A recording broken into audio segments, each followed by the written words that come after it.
Greetings and salutations, everyone. So glad to have you here. If you're with us live, so glad you're here. If you're with us later, I'm equally glad that you're here, but let me speak to those live for just a sec. If you're with us live, go into the comments section in whatever platform you're in and say hello.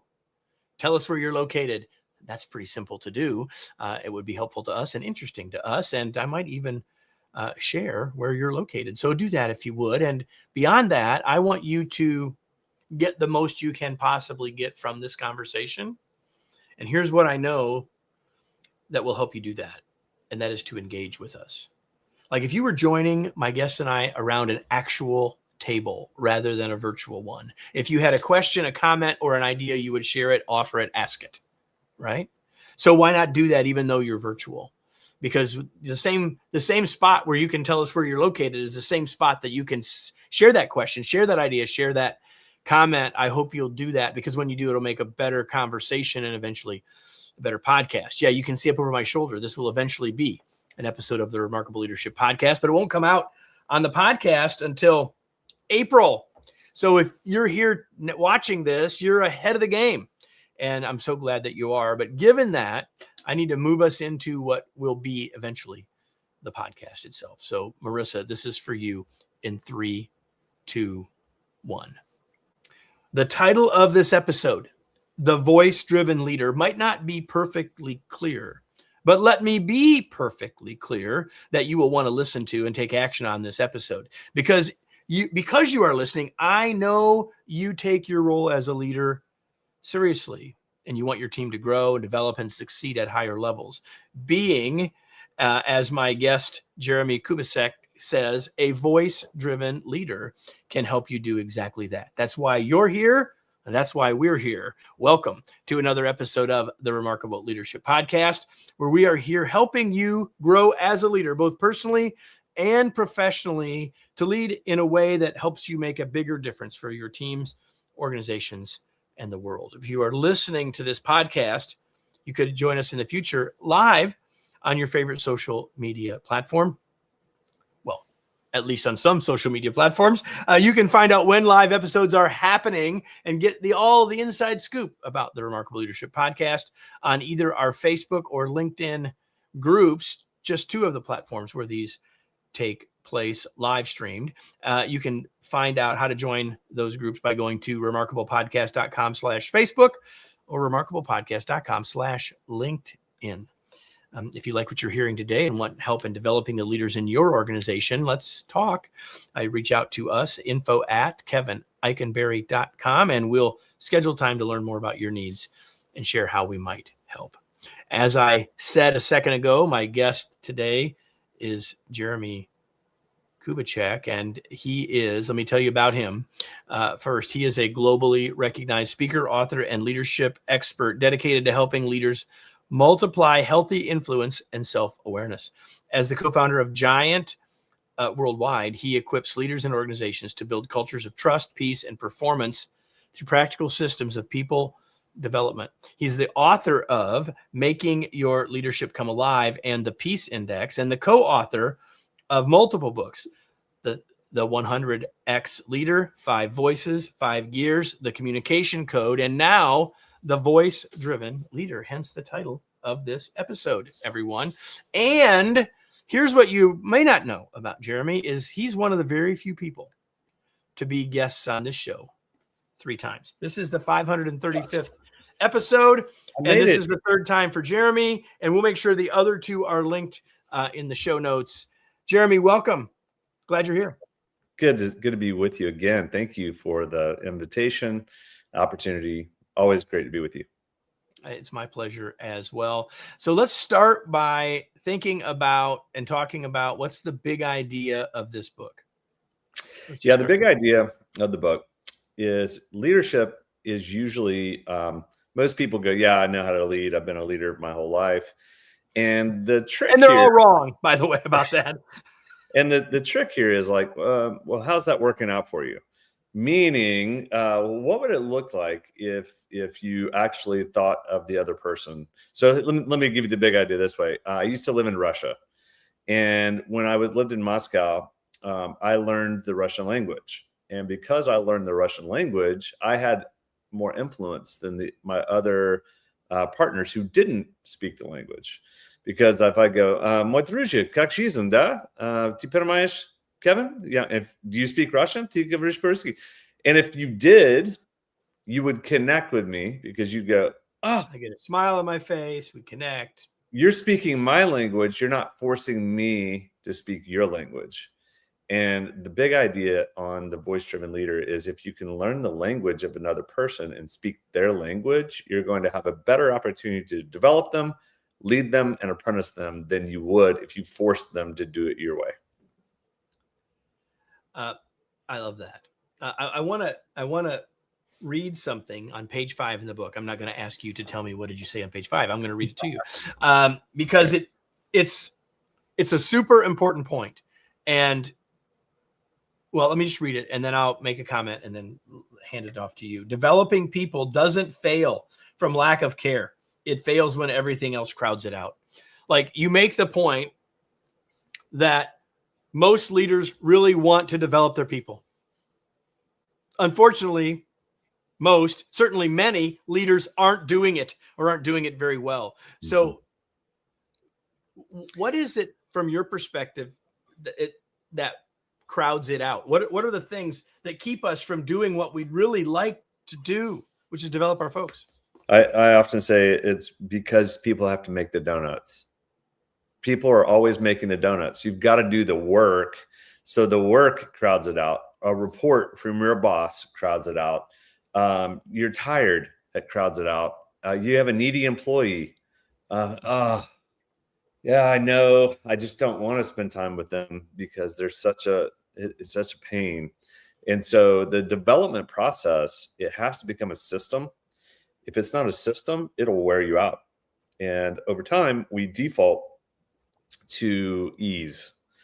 We default to just doing the things that we know we have to do rather than doing the important things. It reminds me of somewhere, and I won't be able to attribute this in the moment, but I remember hearing once that a system is something that saves yourself time, energy, and money. And so, to your point, the things that crowd out development, that are good intention to develop others, mostly organizational, mostly individually, comes down to our time and our energy, right? And organizationally, it sometimes comes down to that third part, which is money. Having a system. That's what we're going to talk about today. So what can organizations do, Jeremie, to help get over the hurdle that you just so accurately defined? I think I'll tell people this all the time. If you're running an organization, the most important person in your organization is your team leader, the people who lead people. And how many people lead people do you have in your organization? Do you have 2,000? Do you have 200? Do you have 20? And from another book of mine, The 100X Leader, we called them the Sherpa. So the idea of a Sherpa is someone like on Mount Everest. They climb while helping people climb. Well, they're the most important people. I would spend your entire budget on those people. If you have your leadership training, spend it on getting your Sherpa healthy, because the healthier they are, the more they'll develop their people.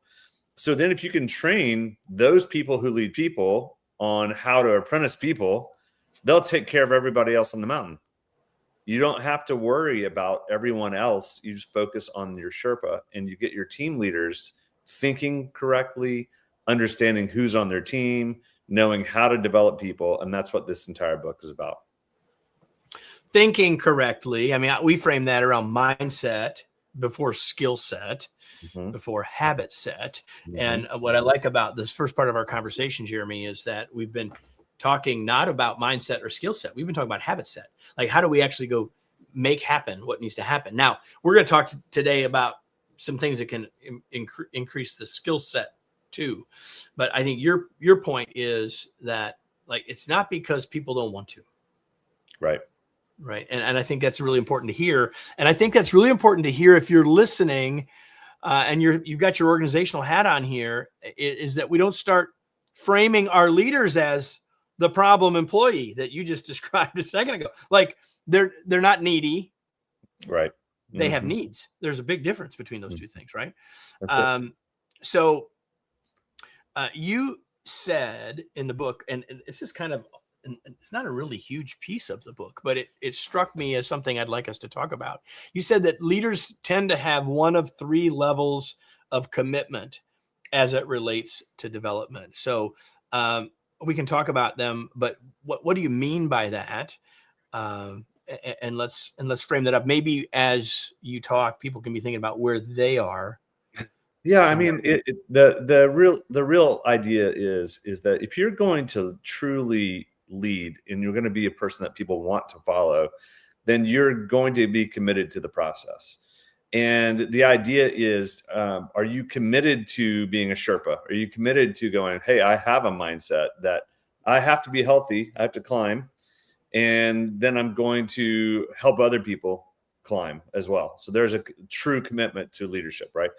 Once that happens, am I committed to knowing who they are, not just who I am? So it's like, who is the other person? So if I'm committed to then knowing, oh, Kevin is a pioneer. Now we use the 5 voices because we built the 5 voices. When you understand the wiring of someone, then to go, I'm committed to learning how you learn, how you think, how you see the world, and that takes a commitment of effort. Now, once I know that, one, I'm committed to becoming, I am a leader. 2, I'm committed to learning your language. 3, I'm now committed to knowing where you are on the journey. Are you just starting? Are you onboarding? Or are you developing? Or are you truly engaged as a leader? Or are you multiplying? Where are you on the square? And am I committed to help you get to the next level? And that's a process. For sure. And so some leaders are committed, as you've just described. Some leaders are passive, which is where we started. Man, I'd really like to, but I just don't ever get around to it. Right. And then the third place that you suggest that we might be is what's called reactive. So what would you say that looks like in terms of commitment? I think that is the default. When you think of literally a default, again, because of the pressures that you have as leaders and how difficult it is. Because honestly, you're like, I think most leaders are like climbers on the mountain. They're like, my job is just to perform. Like, yeah, but you have to help other people. Well, their reactive is like, yeah, what do you need, Kevin? Okay, sure. And it's a reactive model, not a proactive. So that proactive literally is, I'm thinking about what you're going to need. I'm going to anticipate what you need to help you get to that next level. And that is just a level of commitment, as I was saying before, that you're thinking like a Sherpa. It's a mindset like a Sherpa. So therefore, you're thinking who, where, how, all those details to get people to the next level. Yeah, I love that. So you said something else in the book, almost in passing, that I wanted us to explore. We're going to get, you mentioned the 5 voices. We're going to get to the 5 voices because that helps us better understand the other person, which is sort of to your point, the big idea here. But you said something else, again, almost in passing, that I think is worth us talking about. You said, are you delegating or are you developing? So talk about that difference, because one of the supposed purposes of delegating is to develop, and yet you're saying they're not the same. So talk about that for a second. Yeah, I mean, delegating is there's an art, and it's important. But oftentimes expectations are the issue, and development is a methodical process to go, hey, I'm going to take Kevin from truly unconscious, and he's clueless and he doesn't know it, to actually becoming. Hey, now. Yeah, I know. I need to use a different name. Let's use Bob. No, Bob is. How did you know? Like, seriously, how did you know? But there's a process. So if I'm delegating, I'm basically, delegation is usually a task or a tactic, or it's something that I'm giving you the ability, or maybe I'm multiplying something into you. But development, it is a journey, and a development is a commitment to literally taking people from level 1 to level 2 to level 3 to level 4. And you can't just delegate that. You can't just tell people, I need you to read this, do this. You actually have to develop. And there's just a big difference between the two. And it really is a commitment to going, if you want to develop. I mean, I have teammates and people I've worked with for 12, 13, 14 years. And I have a bevy of different people that I can pull from to go, hey, I'm looking at a new venture. Let's pull you over. Would you be interested in doing this with me? Well, because they've been developed and they've been in a process of development. Now they're ready for that shot or that opportunity to step in. I want to take a second. You mentioned the 5 voices. You said the 5 voices is something that you all created. Everyone who's listening has done some kind of assessment, call it whatever you want to call it, Myers-Briggs, colors, insights, call it call it DISC, call it whatever. You use 5 voices. And I don't want us to go deeply there because I want us to get past that, but frame that up for us to quickly understand from the 5 voices. We took the Carl Jung's work which is where Myers-Briggs came from, and the Big 5, and it was the most validated tool. And we basically put them together and created the 5 voices to make it simple enough for a 13-year-old to get. Because the problem was inside organizations, if you go through Myers-Briggs and DISC, everyone's done them. It's super hard to remember. And then later, you don't know how to teach it to someone else. So you say, hey, what's your personality? Yeah, I'm an ESPN. And you're like, I don't think you're an ESPN. They don't remember it. So if you weren't in the room doing the training with them, it's not memorable. So we take like an ENFP and go, that's a connector. ENTP, you're a pioneer.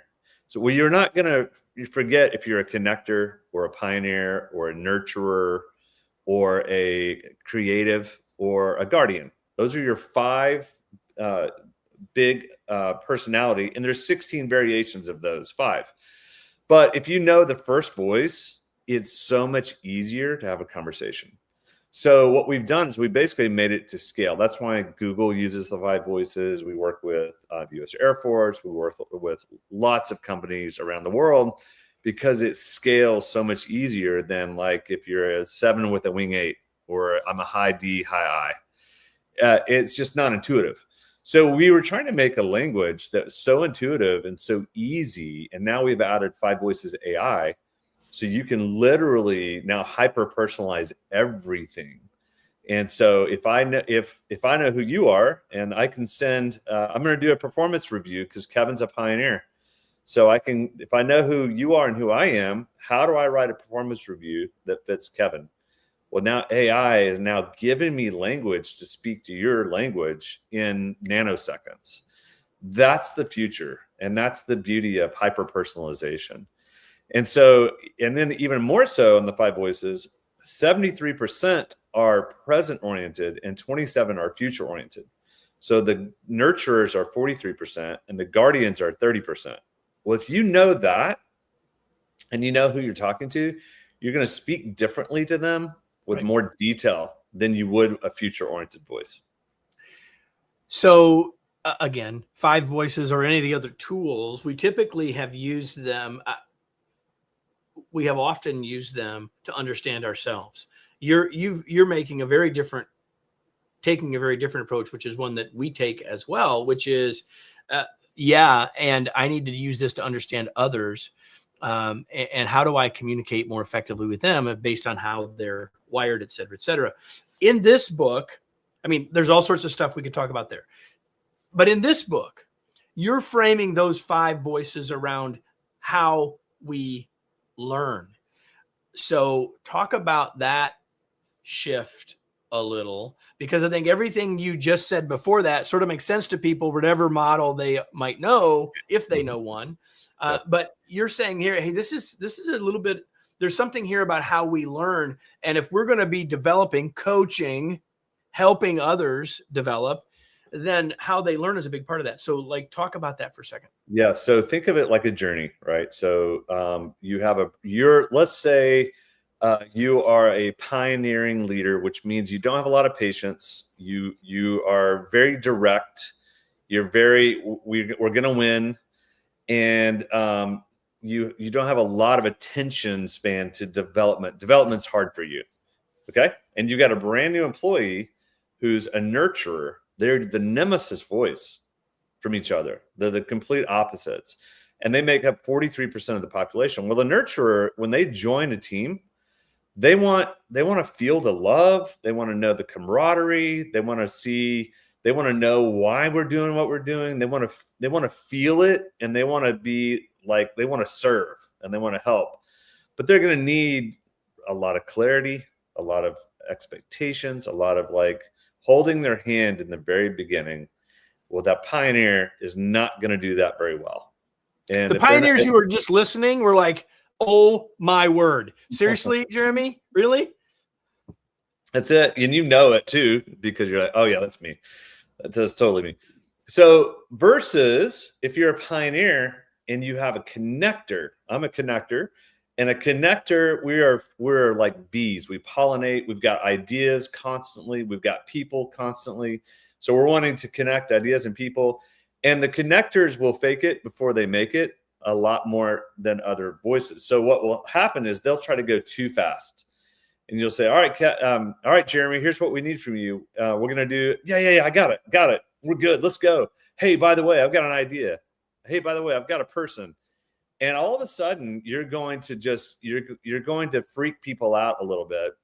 And the connector, and they're going to go too fast, and the pioneer's going to go along with that. So the pioneer has to do a good job of reining them in for a little bit, because they'll even go faster sometimes than the pioneer, and they'll be sporadic. So the pioneer needs to understand there's five other voices. They could have a pioneer on their team, another pioneer, which could have battles. There could be a nurturer that's going to drive you nuts. There's going to be a guardian that they want all types of details. I mean, they want to know the checklists, and they've got a creative that's going to be in their head, and they're going to be dreaming about all types of ideas, and they're going to want to know, why are we doing this? That's an example. So when you know and get into it, then it's like, if you know who you are and you know who they are, where are they on the journey? And that's the entire book. And the book then takes us to this thing that you've hinted at, called the developmental square. And I know that many of those of you who are consuming this are listening. But for those of you that are watching, here's a picture of it. And basically, everybody, without the picture, what the square is, a square, obviously, with 4 stages based on where the person is and what we do to help them. So can you just talk about it briefly? And then I want to talk about one specific place on it. Yeah. So the first stage is the foundational stage. It's onboarding. Some of you are really great at onboarding. Most people they get lazy with it. So the first stage is onboarding. This is when an employee, they're clueless and they don't know they're clueless. They're excited, but they're nervous. Sometimes if it's a lower job, that's a 3-week foundational stage. If that's a higher level job, that might be 6 months of a foundation stage. It kind of just depends on the skill sets. Then we move from that all the way around to the immersion stage, which they start doing the work. They start helping you. That's when they realize they're consciously incompetent. They realize they don't know what they're doing. They see other people thriving, and they're not thriving yet because they're still trying to figure it out. And this is a danger zone, which we'll get into. And I'll hold and we'll come back to that. And then that stage, once you get them to immersed into their work and they start doing it, then eventually there's an engagement stage. They're empowered. And this empowerment stage is when they're engaged in the work and they're getting really good and they're getting reps and they're consciously competent. They are aware that they now know what to do. And then eventually the last stage is a multiplication stage where they start training other people. When they start getting really good at their work, then they can, it's unconscious competence. And then eventually you maybe they take your spot as you move up to the next level, and then they become the leader, or they multiply a task or a role. There's a word that you've used several times in this conversation that was the word that I kept thinking as I read the book and talked to, and explored with you the developmental square, and that is the word apprentice. And I said to you before we went live, before we hit the start button, that this is that what you're describing and layering in the 5 voices with is a model of learning that's been around for a very long time, and it's been proven, but many of us have maybe forgotten or discounted it. Thoughts about that? Yeah, because we're in the past we had like the builders, we had people who are masons. It was easy to like, hey, I'm going to do it and you just watch me. I'm going to do it and you help me. Now you're going to do it. I'm going to help you. Then you do it and I watch you. That's full apprenticeship. Well, in our technological era of like, hey, Kevin, watch how I did this text message. Did you see how I did this email? So there's not room to play because so much of it is communication. Some of it is building and tech, and it's on our own device. There's not room for people to watch and play. So we have to think of it differently. And that's ultimately what we're trying to do, is show you how to do development in this era. So you said, and I said, you kind of put a pin in it. And this is we get to a point of we are consciously incompetent, and we've not moved on yet. And you describe that as the pit of despair. We've all been there. But talk about that in terms of how do we help move our folks through that, lessen the depth of the pit and the length of time we're in the pit, if you will. Yeah, and avoid it entirely is what we've actually found. Right. So Right. The reality is there's a pit at the end of the road of the immersion stage. So you've found you're onboarded, and man, I'm so glad to be here. How fun! This is going to be great. I love it. I'm so excited. Now we get to the immersion stage, and I start realizing I don't know what I'm doing. I start faking it. I'm looking for help from someone, and I'm not getting it. And my boss has left me. I don't think my boss trusts me. I don't think he thinks it was a good hire. So now I'm avoiding him or her. I'm now, I feel horrible. I'm coming to work. I'm dreading coming to work. And when I come check in, everyone else goes to their cubes or to their desk or wherever.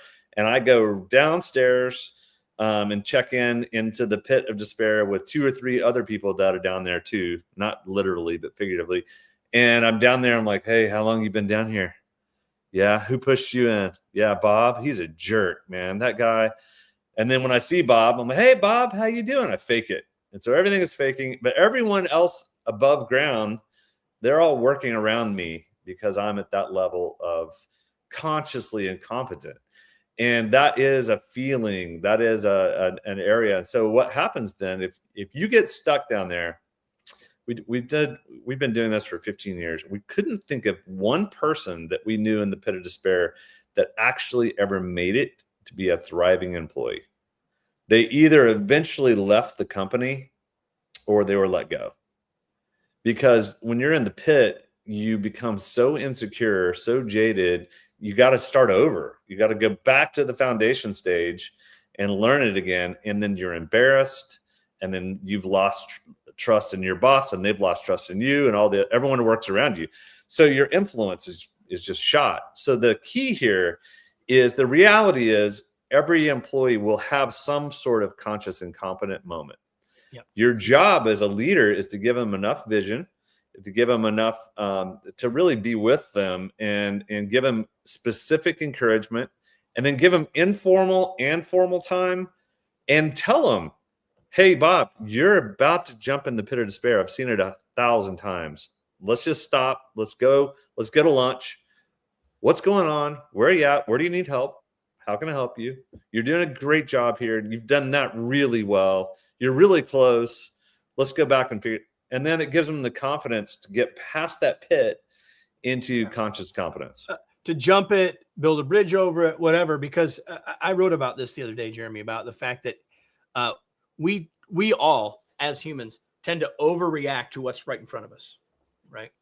And what we're doing as a leader and what you just described is helping people see beyond the moment, helping people see that, hey, look how far you've come and here's what's next. And I trust and believe in you to get there. And that's what helps people jump the pit, avoid the pit, walk around the pit, build a bridge across the pit, however you wanted to frame it. And it's a critical thing for us to do. And as leaders, oftentimes we miss that because we see the bigger picture that they don't see, and we don't realize that they're seeing the stop sign and they're not seeing the road ahead. Mm-hmm. That's it. Before we sort of move into clearing up and finishing up our conversation, is there any sort of point that I didn't ask about? As I said at the start, there's so much we could talk about. Yeah. Well, is there anything specifically as we're chatting that you're like, hey, I still want to say this. I still want people to hear this. I just, that's why I think what I'm attempting to do in this book is it's the meatiest, most practical book if you truly, truly want to develop people. And because, again, it goes back to one, you have to be a developer of people. If you want to develop people, then you need to know who they are. And I found that with my work in college athletics. Right now, there's a lot of NIL, a lot of transfer portal, and coaches. Today's world, if they don't learn the voice of their players are so fickle, they'll leave with one bad practice. Well, in the same way, developing employees, you're going to spend time and energy anyway. It saves you so much money if you'll just learn how to actually do it. And this actually all started at my home with my wife, with my kids, my 3 kids. And I learned the language. My daughter's a creative. My son's a guardian. My youngest is a nurturer. And I led them based on who they were, not based on who I was. Or who I hoped they would be, thought they were going to be, whatever, right? No projection. Mm-mm. And so by doing that, we have the best relationship. We have a really strong, great conversations, and we use the same tools that I teach with my kids. So my point is, it's a commitment to development, but your commitment to development means I'm learning, who are you? Where are you? How do I get you to the next level? And keeping it that simple. Then the game is then go to the square and then put your people on the square. Literally go, oh, okay, I'm going to analyze all my team members. I've got Karen. She's brand new. I think she's a nurturer. She's in the onboarding foundation. I've got Tim. Tim is definitely crusty. He's in the immersion stage for sure, heading right to the pit of despair. I better jump right there. And I've got 3 people over here on the empowerment and in multiplication. And that's how you start thinking like a developing leader. And it's a really empowering concept. So as since you're a connector, well, I ask everybody this, but it's especially useful because you're a connector. And we've been talking about getting to know others. And so I always ask a couple of questions at the end that are really to help those of you listening or watching to get to know my guest, my colleague here. And in this case, here are those 2 questions. The first one is, Jeremie, what do you do for fun? Yeah. So what do I do for fun? I travel, I go to fun experiences, and I love finding off the wall, so we do food tours, or we'll find these most random places and have experiences. And so that's what I love to do with my wife or with friends, is travel and find unique spots. And the only thing you knew for sure I would ask you is, what are you reading? I'm reading a book. I'm kind of a nerd like this. I like biographies. I'm reading Lead Like Ike, and it's all about Eisenhower and how he built the infrastructure highway system, like the interstate highway system. And the reason is it's all about infrastructure, and it's all about literally building. If you're going to build to scale something significant, then you've got to build your infrastructure right inside an organization. So I'm kind of nerding out about that right now. Lead like Ike. We will have connection to that, link to that book in the show notes, as well as a link to The Voice Driven Leader that Jeremie wrote with his partner, Steve Cockrum. We'll probably have links to some of his other books there as well, where you can always just find them. But where can we, Jeremie, learn more? Where do you want to point people? Yeah. I mean, you've got all the social media stuff. Yeah. But where do you want to point people if they want to connect with you, ask you a question, learn more, etc.? The easiest is jeremiekubicek.com, which again, the name is not easy, but once you have it in your link, that would be the easiest place to connect. Okay. Awesome. So please do that, jeremiekubicek.com. And so now my question for all of you, my question that I ask you every single episode, really the most important question of this conversation is for you. And that question is, what are you going to do? Now what? What action will you take as a result of this? And at the simple end of that spectrum is, well, maybe I want to go buy a book, or I want to follow Jeremie on LinkedIn or something like that. Like, that's certainly a useful thing to do, but that's not really what I'm talking about. What I'm talking about is, what did you hear today that says, yeah, I need to do something about that? That's a good idea. I need to act on that. And if it's just that fleeting thought and then you move on to the next thing, you won't take that action.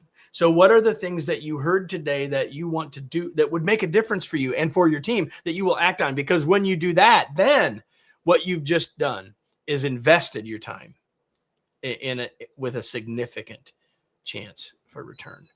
Jeremie, thanks so much for being here. It's a pleasure again for us to have a conversation. I really enjoyed it. Thanks, Kevin. Great to be with you. And everybody, if you enjoyed it, make sure you come back. And if you didn't know of Jeremie until today, make sure you go to the show notes, because we'll have links to the other two times when Jeremie's been on, when you hear more of his voice and more of his insight into being a more effective leader, a more effective communicator, and become, in general, more effective. I hope that you will do that. And I hope that you will come back next week. Make sure you subscribe so you don't miss another episode, including next week when we'll be back with another episode of the Remarkable Leadership Podcast.